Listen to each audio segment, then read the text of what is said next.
నమస్కారం ETV news కి స్వాగతం. ముందుగా ముఖ్యాంశాలు. వైకాపా పాలనలో అంతులేని ప్రచార యావ. పుస్తకాల నుంచి ఇళ్ల పట్టాల వరకు అన్నింటిపైన జగన్ చిత్రాలే. కవర్ చేయలేక సిబ్బంది అవస్థలు. ఇకపై జగన్ బొమ్మతో ఉన్న ధ్రువపత్రాలు ఇవ్వొద్దన్న ఈసీ. కుల ఆదాయ సర్టిఫికెట్ల జారీ నిలిపివేత. లక్షల్లో నష్టమని మీ సేవ నిర్వాహకుల ఆవేదన. ఓటమి భయంతో జగన్ కుల రాజకీయాలకు దిగుతున్నారన్న చంద్రబాబు. కృత్రిమ మేధ ద్వారా తనపై తప్పుడు ప్రచారం చేస్తున్నారని మండిపాటు. తెలంగాణలో కాంగ్రెస్ అభ్యర్థుల ఎంపికపై నేడు తుది నిర్ణయం. ఖమ్మం, మెదక్, భువనగిరి సీట్లకు తీవ్రమైన పోటీ. సోనియాతో రేవంత్ సుదీర్ఘ భేటీ. ఎన్నికల్లో ఒక్కసారి ఓడితే నష్టమేమీ లేదన్న కేసీఆర్. కాంగ్రెస్ హామీలకి ప్రజలు ఆశపడ్డారని వ్యాఖ్య. మోసపోయిన విషయం తెలుసుకుంటారని విశ్వాసం. ఎస్ఐబి కార్యాలయంలో ఆధారాల ధ్వంసం కేసులో మలుపు. హార్డ్ డిస్కులు వికారాబాద్ అడవుల్లో పడేసినట్టు ప్రణీత్ వెల్లడి. స్వాధీనానికి వెళ్లనున్న పోలీసులు. ఎన్నికల బాండ్ల దాతలను గోప్యంగా ఉంచుతున్న పార్టీలు. చట్టపరమైన అంశాలు ప్రస్తావించిన భాజపా. వేర్వేరు కారణాలు చూపుతున్న ఇతర పక్షాలు.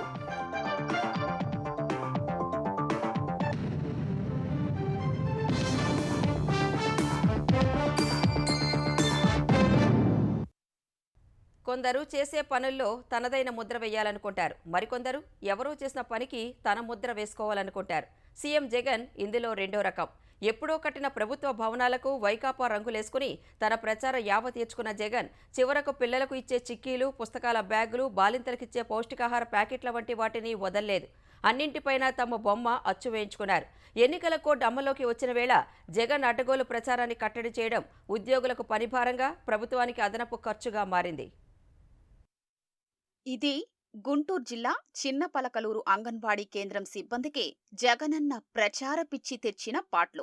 పిల్లలకు పంచాల్సిన ప్యాకెట్లకు ఇలా కాగితాలు అంటించుకోవలసి వస్తోంది. వైఎస్సార్ సంపూర్ణ పోషణ కింద సరఫరా చేసే ప్యాకెట్లపై జగన్ బొమ్మలు ముద్రించారు. ఎన్నికల కోడ్ అమల్లోకి రావడంతో ఇప్పుడు వాటిపైన తెల్ల కాగితాలు అంటిస్తున్నారు. విసుగొచ్చి కొన్నింటినే కవర్ చేశారు, మిగతా వాటిని వదిలేశారు.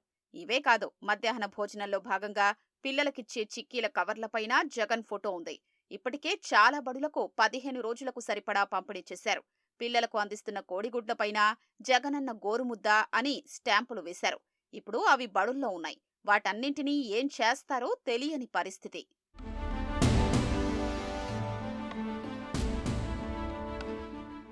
పాఠశాల విద్యాశాఖ ముఖ్య కార్యదర్శి ప్రవీణ్ ప్రకాష్ స్వామి భక్తి ప్రభుత్వ ఉపాధ్యాయులకు తలనొప్పిగా మారింది. వైకాపా ప్రభుత్వ హయాంలో 1 నుంచి 10వ తరగతి వరకు 47 లక్షల మంది విద్యార్థులకు జగనన్న విద్యా కానుక కిట్లు అందజేశారు.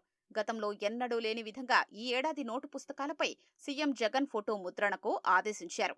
దీన్ని ఓ అధికారి వ్యతిరేకించినా లెక్కపెట్టకుండా మొండిగా ముద్రింపజేశారు. ఎన్నికల కోడ్ దృష్ట్యా ఇప్పుడు జగన్ ఫోటో కనిపించకుండా ఉండేందుకు నోటు పుస్తకాలకు అట్టలు వెయ్యాలంటూ ప్రధానోపాధ్యాయుల్ని పాఠశాల విద్యాశాఖ ఆదేశించింది. ఉపాధ్యాయులు అనవసరమైన తలనొప్పి తెచ్చిపెట్టారని అసహనం వ్యక్తం చేస్తున్నారు. చాలా బడుల్లో జగనన్న గోరుముద్ద, విద్యా కానుక, ఇతరత్రా కార్యక్రమాలు జగన్ ఫోటోల్ని పెయింట్లు వేశారు. ఇప్పుడు వాటిని మూసేసేందుకు లక్షల్లో ఖర్చు చేయాల్సిన పరిస్థితి నెలకొంది.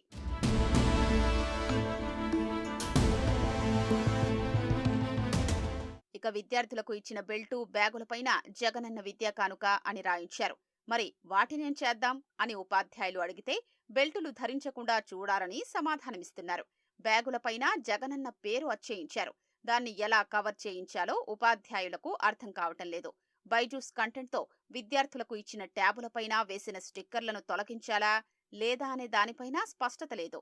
విద్యార్థులకు అందించిన డిక్షనరీలపైన జగన్ బొమ్మతో నవరత్నాల వివరాలు ముద్రించారు. 10వ తరగతి విద్యార్థులకు అందించే స్టడీ మెటీరియల్ పైన జగన్తో పాటు మంత్రుల చిత్రాలు ముద్రించారు. ఇవన్నీ ఎన్నికల కమిషన్ కళ్లకు కనిపించవా అనే ప్రశ్నలు బలంగా వినిపిస్తున్నాయి.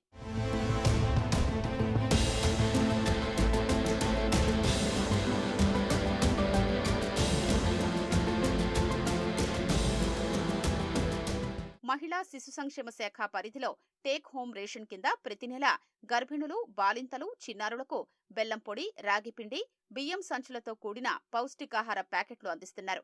వాటన్నింటిపైన ఉన్న సీఎం జగన్ బొమ్మలు కనిపించకుండా స్టిక్కర్ అంటించారని పౌర సరఫరాల శాఖ కమిషనర్ అరుణ్ కుమార్ ఆదేశాలిచ్చారు.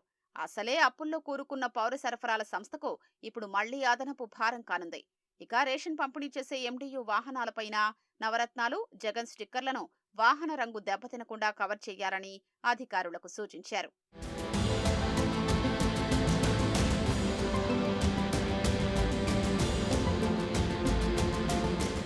ఎన్నికల నియమావళి అమల్లో అధికారులు చాలా చోట్ల పక్షపాతం చూపిస్తున్నారనే విమర్శలు ఉన్నాయి.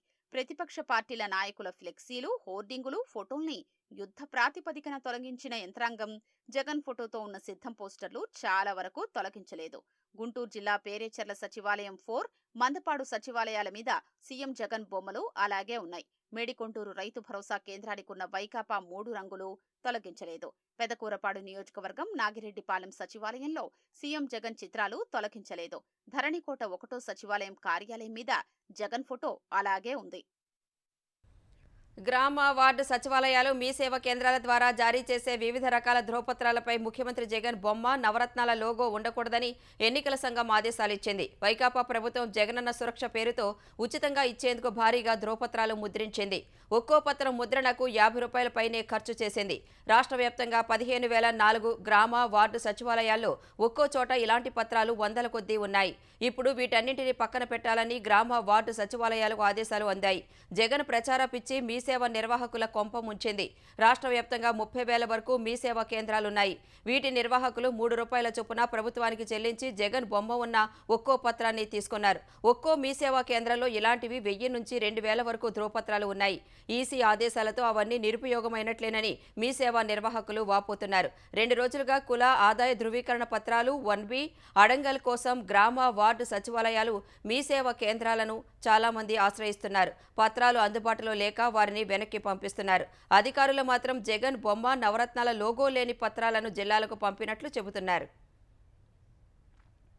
నెల్లూరు జిల్లాలో వాలంటీర్లు అత్యుత్సాహాన్ని ప్రదర్శిస్తున్నారు. చేజర్ల మండలం పాడేరులో ఆత్మకూరు ఎమ్మెల్యే మేకపాటి విక్రమరెడ్డి నిర్వహించిన వైకాపా విజయీభవ యాత్రలో 2 వాలంటీర్లు పవన్, వంశీ, వీఆర్ఓ ప్రసాద్ ఎమ్మెల్యేతో కలిసి ఎన్నికల ప్రచారంలో పాల్గొన్నారు. ఎమ్మెల్యేతో పాటు వాలంటీర్లు ఇంటింటికి తిరుగుతూ ప్రచారం చేశారు. ఎన్నికల కోడ్ అమల్లోకి వచ్చిన వాలంటీర్లు వైకాపా నేతలతో పాటు ప్రచారంలో పాల్గొంటున్నారని విపక్షాలు ఆగ్రహం వ్యక్తం చేస్తున్నాయి. ఆంధ్రప్రదేశ్ ఎన్నికల ప్రచారానికి సీఎం జగన్ సిద్ధమయ్యారు. మేమంతా సిద్ధం పేరిట బస్సు యాత్ర చేపట్టనున్నారు. ఇప్పటికే సిద్ధం సభలు నిర్వహించిన 4 జిల్లాలు మినహా మిగిలిన 21 జిల్లాల్లో బస్సు యాత్ర చేపట్టనున్నారు. ఇందుకు సంబంధించి రూట్ మ్యాప్ ప్రణాళికను ఇవాళ విడుదల చేయనున్నారు. ఈ నెల 27న జగన్ బస్సు యాత్ర ప్రారంభం కానుంది. మేమంతా సిద్ధం పేరుతో ఈ బస్సు యాత్ర ప్రతిరోజు ఒక జిల్లా లేదా పార్లమెంటు నియోజకవర్గ పరిధిలో జరగనుంది. ఉదయం పార్టీ నేతలతో సమావేశం కానున్న జగన్ ప్రభుత్వ పనితీరును మెరుగుపరిచేందుకు సలహాలు, సూచనలు స్వీకరిస్తారు. సాయంత్రం ఆ జిల్లా లేదా పార్లమెంటు నియోజకవర్గాలకు సంబంధించి భారీ బహిరంగ సభ నిర్వహిస్తారు. బస్సు యాత్ర ప్రారంభమైన తర్వాత యాత్ర పూర్తయ్యే వరకు పూర్తిగా జనంలోనే ఉండేలా ప్రణాళికలు రచిస్తున్నారు. ఎన్నికల్లో ఓటమి భయంతో జగన్ కుల, మత రాజకీయాలపై పడ్డారని తెలుగుదేశం అధినేత చంద్రబాబు మండిపడ్డారు. ముస్లింలకు మేలు చేసింది, చేసేది తెలుగుదేశమేనని స్పష్టం చేశారు. పేద ముస్లింలకు ఇచ్చే రంజాన్ తోఫా సహా పలు పథకాలను రద్దు చేసిన జగన్ నేడు మొసలి కన్నీరు కారుస్తున్నారని దుయ్యబట్టారు. మైనార్టీ హక్కుల పరిరక్షణ సమితి, పలువురు ముస్లిం సంఘాలు చంద్రబాబును ఆయన నివాసంలో కలిశారు. భాజపాతో పొత్తుపై వైకాపా చేస్తున్న తప్పుడు ప్రచారాన్ని తిప్పికొట్టాలని ముస్లిం సంఘాలకు చంద్రబాబు పిలుపునిచ్చారు. కోడికత్తి డ్రామా నుంచి బాబాయ్ హత్య వరకు అన్ని అస్త్రాలు ఉపయోగించిన జగన్ ఇప్పుడు కులాలు, మతాలపై పడ్డారని విమర్శించారు. జనసేనతో పొత్తు సమయంలో కుల రాజకీయం చేసి బోల్తాపడ్డ జగన్ బృందం భాజపాతో పొత్తు తర్వాత మత రాజకీయానికి తెరతీసిందని ధ్వజమెత్తారు. తెలుగుదేశం, భాజపా పొత్తుతో ముస్లిం మైనార్టీలకు నష్టం అంటూ ఆర్టిఫిషియల్ ఇంటెలిజెన్స్ ద్వారా వైకాపా చేస్తున్న తప్పుడు ప్రచారాన్ని ప్రజలు నమ్మరన్న చంద్రబాబు, ముస్లిం సంఘాల నేతలు కూడా వైకాపా మత రాజకీయాలను ఎండగట్టాలని సూచించారు. తెలంగాణలో లోక్సభ అభ్యర్థుల తుది జాబితాపై నేడు కాంగ్రెస్ కేంద్ర ఎన్నికల కమిటీ నిర్ణయం తీసుకోనుంది. తొలి విడతలో 4 స్థానాలకు అభ్యర్థులను ప్రకటించిన హస్తం పార్టీ మిగిలిన 13 స్థానాలకు అభ్యర్థులను ప్రకటించే అవకాశం ఉందని తెలుస్తోంది. ఆదివారం ముంబైలో సమావేశమైన స్క్రీనింగ్ కమిటీ పలు నియోజకవర్గాల్లో అభ్యర్థుల ఎంపికపై ఏకాభిప్రాయానికి వచ్చినట్లు తెలుస్తోంది. ఖమ్మం, భువనగిరి, మెదక్ స్థానాలకు పోటీ ఎక్కువ ఉండగా నిర్ణయాన్ని కేంద్ర ఎన్నికల కమిటీకి వదిలేసినట్లు సమాచారం. తెలంగాణలో కాంగ్రెస్ లోక్సభ అభ్యర్థుల ఎంపికపై ఆ పార్టీ కేంద్ర ఎన్నికల కమిటీ ఇవాళ తుది నిర్ణయం తీసుకోనుంది. ఇందుకోసం సీఎం రేవంత్ రెడ్డి, ఉప ముఖ్యమంత్రి భట్టి విక్రమార్క ఇప్పటికే ఢిల్లీ వెళ్లారు. ముంబైలో ఆదివారం రాత్రి సమావేశమైన స్క్రీనింగ్ కమిటీ అభ్యర్థుల ఎంపికపై సుదీర్ఘంగా చర్చించి పలు నియోజకవర్గాల్లో అభ్యర్థుల ఎంపికపై ఏకాభిప్రాయానికి వచ్చినట్లు తెలుస్తోంది. ఖమ్మం, మెదక్, భువనగిరి టికెట్లకు పోటాపోటీ ఉండటంతో నిర్ణయాన్ని కేంద్ర ఎన్నికల కమిటీకి వదిలేసినట్లు తెలిసింది. ఖమ్మం నుంచి ఉప ముఖ్యమంత్రి భట్టి విక్రమార్క సతీమణి నందిని, మంత్రి పొంగులేటి శ్రీనివాసరెడ్డి సోదరుడు పొంగులేటి ప్రసాద్ రెడ్డి పేర్లు పరిశీలనలో ఉండగా తాజాగా మాజీ ఎంపీ ఆర్ సురేందర్ రెడ్డి కుమారుడు రఘురామిరెడ్డి పేరు తెరపైకి వచ్చింది. ఖమ్మం, మహబూబాబాద్ లోక్సభ స్థానాలపై ప్రభావం చూపే అవకాశం ఉండటంతో సురేందర్ రెడ్డి కుమారుడి పేరు పరిశీలనలోకి వచ్చినట్లు తెలుస్తోంది. అయితే తుదిపోటీ ప్రసాద్ రెడ్డి, నందిని మధ్యనే ఉంటుందని పార్టీ వర్గాలు అభిప్రాయపడుతున్నాయి. భువనగిరి స్థానానికి మొదటి నుంచి చామల కిరణ్ కుమార్ రెడ్డి పోటీలో ఉండగా తన భార్య లక్ష్మికి పోటీ చేసే అవకాశం ఇవ్వాలని కోమటిరెడ్డి రాజగోపాల్ రెడ్డి కోరుతున్నారు. గుత్తా అమిత్ రెడ్డి కూడా రంగంలోకి వచ్చినా తొలి నుంచి పార్టీలో ఉన్నవారి మధ్య పోటీ ఉండటంతో వెనక్కి తగ్గినట్లు సమాచారం. తాజాగా నాగార్జున సాగర్ కు చెందిన కంచెల చంద్రశేఖర్ రెడ్డి ఈ స్థానం కోసం గట్టిగా ప్రయత్నిస్తున్నట్లు తెలుస్తోంది. ఈయన సినీ నటుడు అల్లు అర్జున్ కు మామ. మెదక్ స్థానానికి ఇప్పటి వరకు నీలం మధు ముదిరాజ్, వైనంపల్లి హనుమంతరావు పేర్లు వినిపించాయి. తాజాగా ఓ పారిశ్రామికవేత్తతో పాటు షెరిలింగంపల్లికి చెందిన రఘునాథ్ యాదవ్ పేరు కూడా తెరపైకి వచ్చినట్లు తెలిసింది. సామాజిక సమీకరణాల్లో నాగర్ కర్నూల్, వరంగల్ స్థానాలపై తుది నిర్ణయం తీసుకోలేదని సమాచారం. చేవెళ్ల లోక్సభ నుంచి సిట్టింగ్ ఎంపీ, భారాస నుంచి కాంగ్రెస్ లో చేరిన రంజిత్ రెడ్డి పేరును సిఫార్సు చేశారు. పట్నం సునీతారెడ్డిని మల్కాజ్గిరికి ఖరారు చేసినట్లు ఆ పార్టీ వర్గాలు చెబుతున్నాయి. పెద్దపల్లి నుంచి ఎమ్మెల్యే వివేక్ కుమారుడు వంశీకృష్ణ బరిలో దిగనున్నారు. ఆదిలాబాద్ కు వెడ్మబొజ్జు, డాక్టర్ సుమలత, నిజామాబాద్ కు ఎమ్మెల్సీ జీవన్ రెడ్డి, కరీంనగర్ కు ప్రవీణ్ రెడ్డి, రాజేందర్రావు పేర్లు పరిశీలనలో ఉన్నాయి. ఇందులో ఏకాభిప్రాయానికి వచ్చిన స్థానాలపై చర్చించి బుధ, గురువారంలో ప్రకటించే అవకాశం ఉందని ఆ పార్టీ వర్గాలు చెప్పాయి. కేంద్ర ఎన్నికల కమిటీ సమావేశంలో పాల్గొనేందుకు ఢిల్లీ వెళ్లిన సీఎం రేవంత్ రెడ్డి కాంగ్రెస్ మాజీ అధినేత్రి సోనియా గాంధీని కలిశారు. నిన్న సాయంత్రం 4 గంటలకు 10 జన్పథ్లోని సోనియా నివాసానికి వెళ్లి 5:30 వరకు సమావేశమయ్యారు. 100 రోజుల పాలన, ఎన్నికల సందర్భంగా ప్రజలకు ఇచ్చిన హామీల అమలు, కార్పొరేషన్ పదవుల భర్తీ, పార్టీలోకి చేరికల గురించి రేవంత్ రెడ్డి సోనియాకు నివేదించినట్లు తెలిసింది. ప్రస్తుతం తెలంగాణలో రాజకీయ పరిస్థితులను వివరించి లోక్సభ ఎన్నికల్లో కాంగ్రెస్ పార్టీ స్థితిగతుల గురించి వివరించినట్లు సమాచారం. ఈ ఉదయం 10 గంటలకు జరిగే కాంగ్రెస్ వర్కింగ్ కమిటీ సమావేశం, సాయంత్రం 4 గంటలకు కేంద్ర ఎన్నికల కమిటీ సమావేశంలో రేవంత్ రెడ్డి పాల్గొనున్నారు. ఒక్కసారి ఓడితే నష్టమేమీ లేదని, ప్రజా జీవితంలో ఓడినా గెలిచినా ఒక్క తీరుగా ఉండాలని భారాస అధినేత కేసీఆర్ అన్నారు. కాంగ్రెస్ ఇచ్చిన హామీలను నమ్మి అటు ఓటేశారని, ఇప్పుడు ప్రజలకు వాస్తవం అర్థమవుతోందని వ్యాఖ్యానించారు. బీఎస్పీ తెలంగాణ మాజీ అధ్యక్షుడు ఆర్ఎస్ ప్రవీణ్ కుమార్ భారాసలో చేరిక సందర్భంగా కేసీఆర్ ఈ వ్యాఖ్యలు చేశారు. అగాధంలో ఉన్న తెలంగాణకు భారాస పాలనలో ధైర్యం వచ్చిందని చెప్పారు. కొత్తగా వచ్చే ప్రభుత్వం ఎక్కువ ఇస్తుందేమోననే ఆశతో ప్రజలు మోసపోయారన్న కేసీఆర్ ఒక్కసారి ఓడితే నష్టమేమీ లేదని తెలిపారు. గాడిద వెంట వెళితేనే గుర్రాల విలువ తెలుస్తుందని వ్యాఖ్యానించారు. దళిత బంధు వల్ల పార్టీకి నష్టం జరిగిందని ఇటీవల జరిపిన సమీక్షల్లో చెప్పడంపై స్పందించిన కేసీఆర్, దళిత సమాజం సానుకూలంగా దీన్ని ఎందుకు తీసుకోలేదో బహుజన యువ మేధావులు విశ్లేషించాలన్నారు. నాగర్ కర్నూలు ఎంపీ సీటును భారీ మెజార్టీతో గెలిపించుకుంటామని సమావేశం తర్వాత మాజీ మంత్రి నిరంజన్ రెడ్డి చెప్పారు.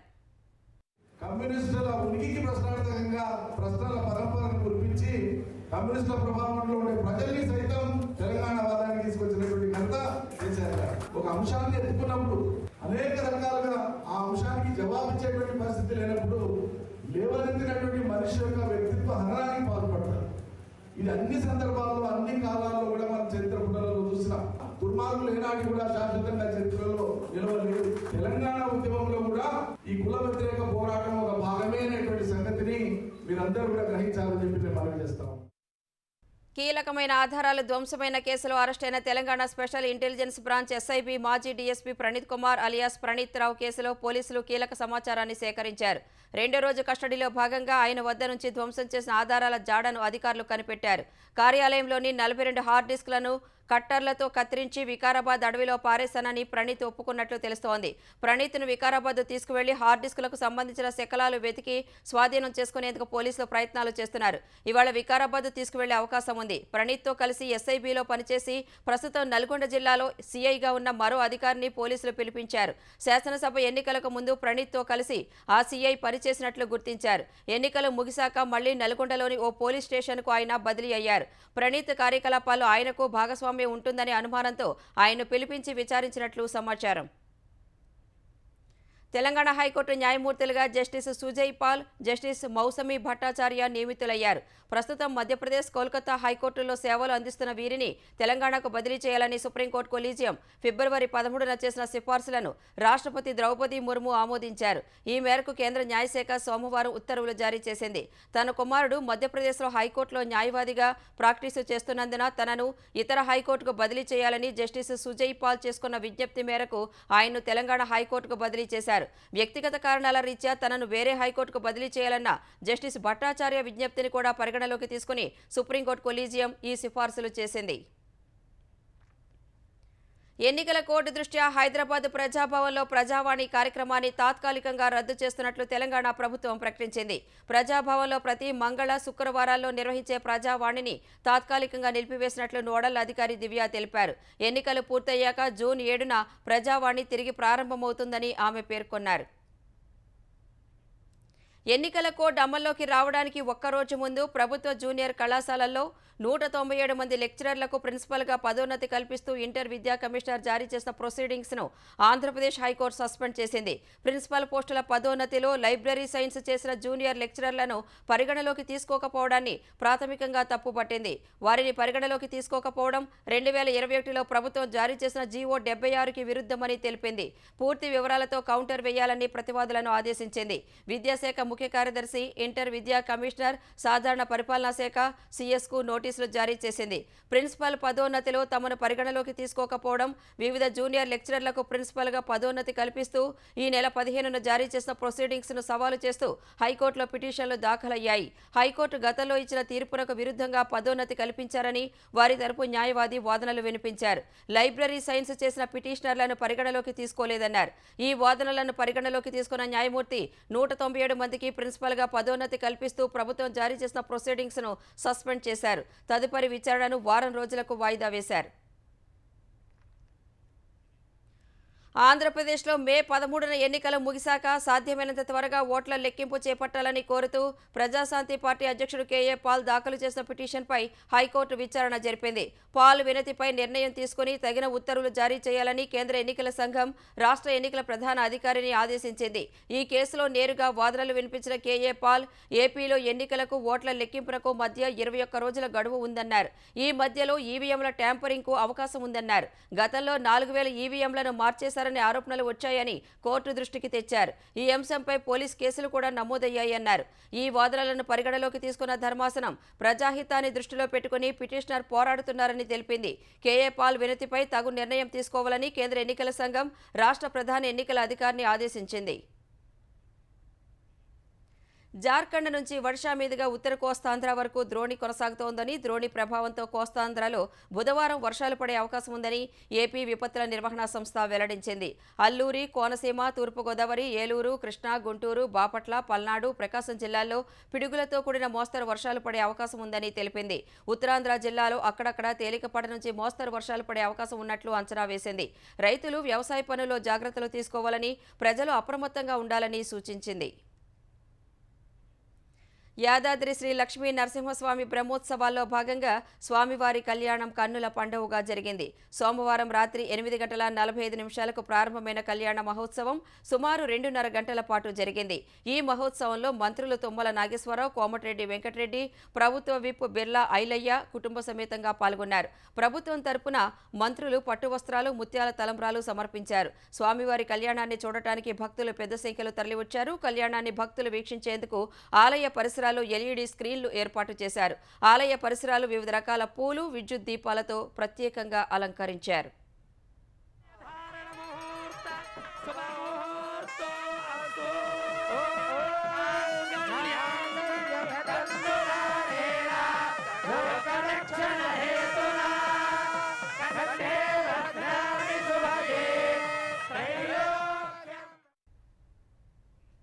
రష్యా అధ్యక్షుడిగా వ్లాదిమిర్ పుతిన్ వరుసగా 5వ సారి ఎన్నికయ్యారు. రికార్డు స్థాయిలో 87.29% ఓట్లు ఆయనకు పోలయ్యాయి.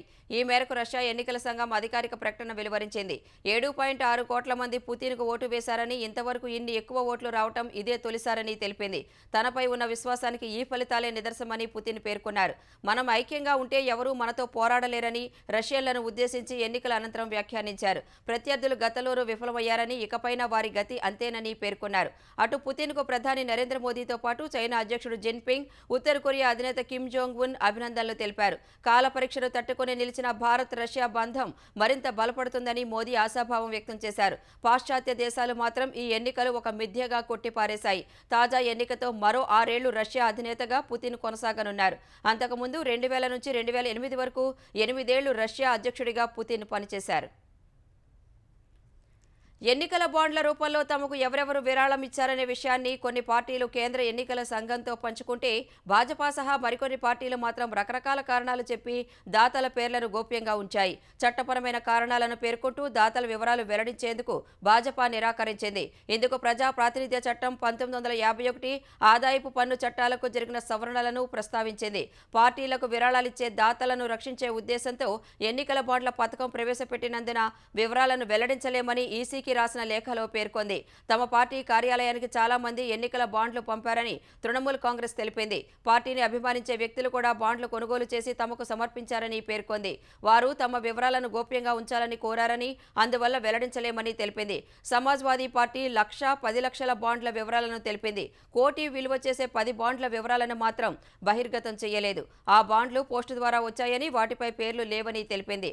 దాతల వివరాలు ప్రస్తుతం తమ దగ్గర అందుబాటులో లేవని తెలుగుదేశం పేర్కొంది. ఎన్సీపీ, ఆర్జేడీ, జేడీయూ కూడా పలు కారణాలు పేర్కొంటూ దాతల పేర్లను వెల్లడించలేదు. వికసిత భారత్ నిర్మాణానికి మద్దతివ్వాలని కోరుతూ ప్రజలకు ప్రధాని మోదీ పేరిట వెళ్లిన వాట్సాప్ సందేశాలపై విపక్షాలు తీవ్ర అభ్యంతరం వ్యక్తం చేశాయి. ఎన్నికల ప్రవర్తన నియమావళిని, వ్యక్తుల గోప్యతా హక్కును ఇది ఉల్లంఘించటమేనని స్పష్టం చేశాయి. విదేశాల్లో నివసిస్తున్న వారికి కూడా ప్రధాని మోదీ సందేశం వెళ్లిందని కాంగ్రెస్ ఎంపీ శశి థరూర్ విమర్శించారు. ప్రభుత్వ యంత్రాంగాన్ని దుర్వినియోగం చేస్తున్నారని ఆయన ఆరోపించారు. విదేశాల నుంచి ఓ వ్యక్తి తనకు పంపిన పోస్టును సామాజిక మాధ్యమం ఎక్స్లో ఆయన పంచుకున్నారు. ఆదివారం అర్ధరాత్రి దాటిన తరువాత ప్రధాని మోదీ సందేశం వచ్చిందని, తన ఫోన్ నెంబర్ను ప్రభుత్వం ఎక్కడ నుంచి సంపాదించిందని కాంగ్రెస్ ఎంపీ మనీష్ తివారీ కూడా ప్రశ్నించారు. ఏ డేటాబేస్ను వినియోగిస్తున్నారని ఆయన ప్రశ్నించారు. ఇటీవల భారత్లో పర్యటించి వెళ్లిన విదేశీయులకు ప్రధాని మోదీ సందేశాలు వాట్సాప్ ద్వారా వెళుతున్నాయని తృణమూల్ కాంగ్రెస్ ఎంపీ సాకేత్ గోఖలే తెలిపారు.